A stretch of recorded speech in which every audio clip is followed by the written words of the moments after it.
بالله من الشيطان الرجيم بسم الله الرحمن الرحيم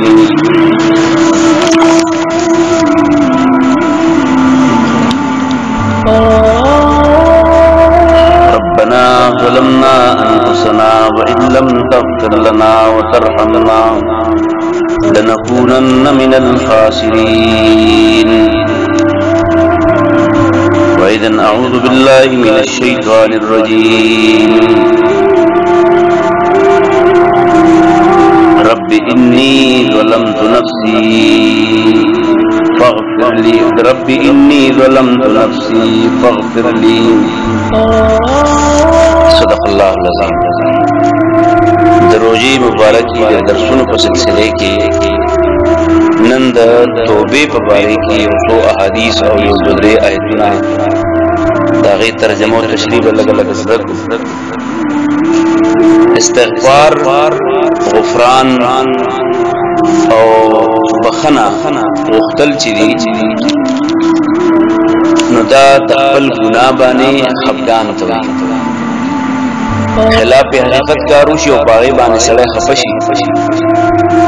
او پته ورته ولګي چې دا کار مې غلط دی نو د آینده دپاره بیا د دغې کار نه ځان بچ ساتي دې ته وایي استغفار ورته او توبه ورته. او دا چونکې د روژې مبارکه میاشت ده نو دا میاشت د نیکو بهار دی، سپرلی دی. په دې وجه باندې چې د دې میاشت د ساعتونو نه سړی خپل ځان له استفاده ونه کړي نو د کال 11 میاشتې باقي وکړي بیا خوړل ممکنه نه ده. په دې خاطر باندې الله تبارک وتعالی په خپل قرآن پاک کې بار بار د توبې او خپل ځان طرف ته د راګرځېدو تاکید کوي. خو د توبې ډېر زیات اهمیت او فضیلت چې دی نو هغه د قرآن په آیتونو کې ذکر دی. حضرت آدم علیه السلام چې دی نو هغه نه یوه کمزوري وشوه او کله چې ورته پته ولګېده چې کمزوري رانه وشوه ځکه چې د هغې کمزورۍ په وجه باندې آدم علیه السلام نه جامې کودي شوې، د هغه د بیبي نه جامې کودي شوې. هغه ته فوراً پته ولګېده چې کمزوري رانه وشوه نو دعا یې چې وغوښته نو په دعا کې دغه د بخښنې الفاظ وویل چې ربنا ظلمنا انفسنا یا الله ظلم رانه وشو وإن لم تغفر لنا وترحمنا لنكونن من الخاسرين. یا الله کله مونږ ته زمونږ ګناهونه معاف نه کړه او مونږ دې رحم ور باندې ونه کړو نو مونږ خو لنكونن من الخاسرين بیا خو مونږ تاوانیان یو. دغه شان نوح علیه السلام چې دی نو هغه هم چې کله د دعوت د تبلیغ سلسله اخر سره ته ورسوله نو په هغه وخت کې هغې یوه دعا غوښتلې ده چې الا تغفر لي وترحمني، یا الله که تا ونه بخل او تا را باندې رحم ونه کړو نو اکن من الخاسرین، زه خو به تاواني شم، زه خو به تباه او برباد شم. ځکه خواري مې وکړه او ایله په 100 کاله کې چې کوم دی نو 80 کسان راسره ایله مسلمانان دا چېرته زما پرې دعوت کې څه کمی دی که څه مسله ده. یا الله که تا ونه بخلم نو زه خو بیا تاواني یم. نو هغه د نوح علیه السلام چې هغه جلیل القدر پیغمبر دی هغه هم د الله تعالی نه بخښنه غواړي وایي یا الله ما ته خپلو کمزورو معافي وکړه، بخښنه راته. دغه شانې حضرت موسی علیه السلام چې دی نو هغه هم چې کله دعا غواړي وي ربي انی ظلمت نفسي فاغفر لي. یوه کمزوري دې وشوه چې یو سړی مړ سړی چې د الله څخه مړ شو وروسته یې وي دا قرآن شیطان دا کار واغی نو الله تعالی نه دعا وغوښتی چې الله د ما نه ظلم وشو نو فاغفر لي ته ما ته بخښنه وکړه. نو هغه د موسی علیه السلام هم د خپل کمزورو معافي د الله تعالی نه غواړي. خو د نوح علیه السلام د خپل قوم دپاره چې کله دعا غواړي نو یې رب خدایا اغفر لي ولوالدي، ما وبخي او زما پیدادا ولمن دخل بیتی مؤمنا، یا الله چې کوم سړی مسلمان دی او زما کور ته راغلی هغه مو. او دغه شانې حضرت سلیمان علیه السلام چې دی او د هغه پلار حضرت داود علیه السلام دې دواړو هم د الله تعالی نه بخښنه وغوښتلې. داود علیه السلام متعلق الله تعالی فرمایي چې فاستغفر ربه وخر راکعا واناب. داود علیه السلام توبه وویسته چې کومه کمزوري د هغه په ذهن کې پرته وه د هغې متعلق یې توبه وویسته او فوراً په رکوع باندې او په مانځه باندې ودرېد او توبه الله طرف ته راوکړه. هغه د داود علیه السلام توبه وباسي. دا غزوه د پیغمبر د حضرت سلیمان علیه السلام هغه چې دعا کوي نو یا الله رب اغفر لي وهب لي حكما ملكا لا ينبغي لأحد من بعدي إنك أنت الوهاب. یا الله تمو بخ ما ته بخنو او یا الله دشي حکومت راکړه چې چاله ورکړې نه او نه پاینده دور کې چاله ورکړه دشي مضبوط حکومت را راکړه. او دغه شان الله تبارک وتعالى خاتم النبیین محمد رسول الله صلی الله علیه وسلم متعلق هغه ته فرمایي واستغفر لذنب د خپل ګناهونو تم بخنه غواړه. اول المؤمنین د مسلمانانو د لپاره بخنه غواړه او المؤمنات او د مسلمانانو خود د لپاره هم بخنه غواړه. او چې محمد صلی الله علیه وسلم ته بخنه وغواړو موږ او تاسو ته الله تعالی وایي چې فاستغفروا الیه فاستقیموا الیه واستغفروا. الله طرف تسیده شي او د الله تعالی نه د خپل ګناهونو بخښنه وغواړي. د ټول پیغمبرانو زغه چې دی را خپل خوې چې ونه هغه استغفار ویلو او بخنه وغواړي. او محمد رسول الله صلی الله علیه وسلم ته الله تعالی دغه حکم چې ځان بخنه غواړه مؤمنانو سره لم بخنه غواړه او مؤمنانو خود لم بخنه غواړه. او موږ تاسو ته الله حکم کو چې فاستقیموا الیه الله طرف ته سیده شي او واستغفروه او د الله تبارک وتعالى نه بخنه غواړه.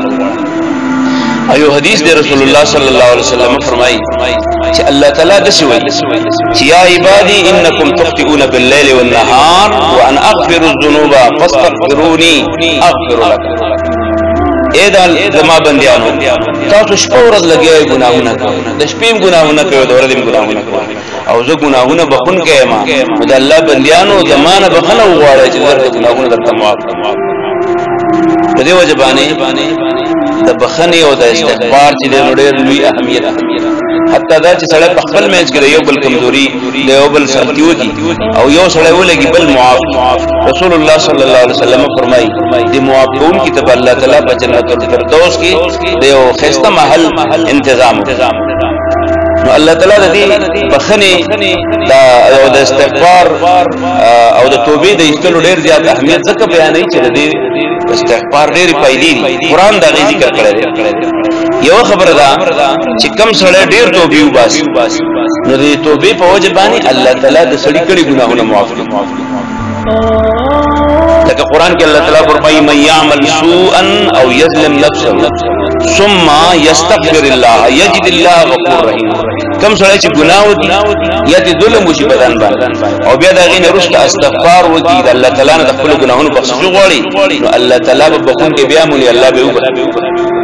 او په حدیث کې راځي رسول الله صلی الله علیه وسلم فرمایي چې ابن آدم اے د آدم بچو الله تعالی وایي پیغمبر علیہ السلام وایي چې الله تعالی وایي چې ابن آدم اے بني آدم انك ان دعوتني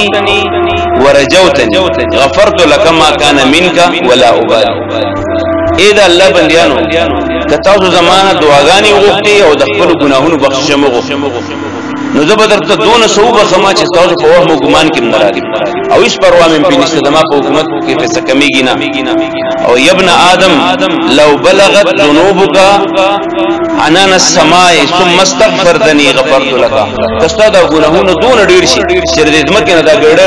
ډکی او د اسمان پر ډک شي اسمانه پر د ځمکه ډک شي الله تعالی وی بیا باندې ټول ګناهونه په یو توبه باندې معاف کړه. نو په دې وجه باندې توبه خو په دان کې پیدا کول پکار او د توبې د بار یو پیدا خدا څخه چر دی پوج باندې الله تعالی د ټول ګناهونه معاف کړي. دیمه پیدا دا چې الله تعالی فرمایي چې ما كان الله معذبهم وهم يستغفرون. الله تعالی هغه چاله سزا نه ورکړي کم خلک چې استغفار کوي کم خلک چې توبې وباسي کم خلک چې توبې وباسي پاغي کې لک خلک داسي چې توبې وباسي نو بل ډېر خلکو سره الله تعالی سزا ولنور کې عذاب کې نه راوړي. پته ولګي راځي توبې په ایستو باندې د سړي سزا الله تعالی رسته کوي سزا یې هم رسته کوي نو دا عذابونه د پکې او سزاګانې چې هغه د بل سبب بل وجه د توبې پیدا ده چې دا د سړي غمونه کمای او رزق ډېرای غمونه کمای او رزق ډېرای او چې کوم سختۍ په دبانی نو دا غینه وباسي د سختونه وباسي رزق ور ډېرای او غمونه کمای. رسول الله صلی الله علیه وسلم فرمایي چې کوم سړی استغفار ډېر کم سړی استغفار ډېر وي ځان د پاره بخښنه ډېر غواړي نو الله جعل الله له من كل ضيق ومن كل هم فرجا ورزقه من حيث لا يحتسب چې کم سړی استغفار ډېر وي توبه ډېر وباسي نو الله تعالی ورله د هر پیغمبر علیہ السلام فرمایي چې د هر تنګۍ نه به الله تعالی وباسي هغه غریبی دا هغه بیماری دا هغه دماغ ټینشن ده هغه هر بیماری به او د هر تکلیف نه به الله تعالی وباسي او د هر غم او د ټینشن نه به الله تعالی نجات ورکړي او رزق به ول دومره ډیر کی چې د په وهم او ګمان کې به نه راځي د رزق څنګه د غریبی څنګه ختم شي نو استغفار ډیر ول پکار او د استغفار د نورو فائدو نه علاوه یو څو فائدې نوح علیہ السلام په خپل تقریر کې ذکر کړي چې یا قوم استغفروا ربکم انه کان غفارا د مقام د الله نه بخنه وغواړي الله تعالی بشلو کې الله تعالی یو خدای ته ګناهونه معاف کړي دویم دا چې الله تعالی بدل له تعداد سی وای بچي بدل نیک عمل صالح بچي بدل ډېر او دغه شان رزق بدلا ډیر کې او د اسمان نه بدل باندې یذکم باموال وبنین ويجعل لكم جنات وانهار غالبا الله تعالی بدل زامن ډیر کې او جیداد او مال بدل ډیر کې او څه باغونه بدل پته ولګی چې توبه پوج باندې د ګناهونو د معافی او د صداګانو د تکیدون علاوه د سړي پر رزق کې زیاتې راځي او د سړي د رزق وسایل الله تبارک وتعالى ډېرې او مال او جیداد او اولاد ولهم ډېر په دې وجه باندې دا استغفار او دا بخنه غوښتل چې دي د دې لپاره شته نشته چې سړی په دې ټیم کې بخله بخنه غواړي په دې ټیم کې نه غواړي د جون په هر معاملې کې اٹھتے بیٹھتے چلتے پھرتے په هر موقع کې بس توبه استغفار او د توبې لپاره څنګه سړی وایي چې توبه وباسي نو توبې د ایستو لپاره رسول الله صلی الله علیه وسلم نه مختلف الفاظ نقل لي او په خپل مقامي جبه کې سړی څنګه وایي زمونږ خلک چې نو یا الله زماده توبه دا په چې کوم د رسول الله صلی الله علیه وسلم نه نقل دي نو استغفر الله دا الفاظ مناسب دي چې سړی ته یاد دي نو یا پوره دي کړه دین ورته ډیر یاد دي نو لګ دی وګت کی استغفر الله الذي استغفر الله ربي من كل ذنب واتوب اليه دا الفاظ دی وای یا الله د هر ګناه نه توبه ده او یا الله تعالی طرف ترا ګرځم زادي وای او کړه دین ورته نورم یاد دي نو سید الاستغفار دی وای چې استغفر الله الذي لا اله الا هو الحي القيوم واتوب اليه او کړه دین علاوه نور الفاظ نو هغه ټول باندې بنیادی فکر او بنیادی سوچ د استغفار دار چې سره خپل کړي ګناه باندې خپشي او د آینده د پاره چې نو غزان د نیکو طرف ته متوجي کې او د ګناهونو نه ځان بچو ساتي البته د شپې چې کوم استغفار ده د شپې په ټیمونو کې نو دا غي ډیر زیات فضایل دي باغی کې یو چې کوم دین ورغدار چې د مانځن وروسته سړی دعا او استغفار وباسي خو رسول الله صلی الله علیه وسلم به د هر مانځن وروسته بدل استغفر الله سلام به وکړو دا غي وروسته به استغفار وایي نو موږ ګناه خو نه ده د مون وروسته پیغمبر علیه السلام استغفار وایي دغه شان کله چې د شپې ځان له تهجد وکي تراویح وکي دا غي وروسته استغفار ویل پکار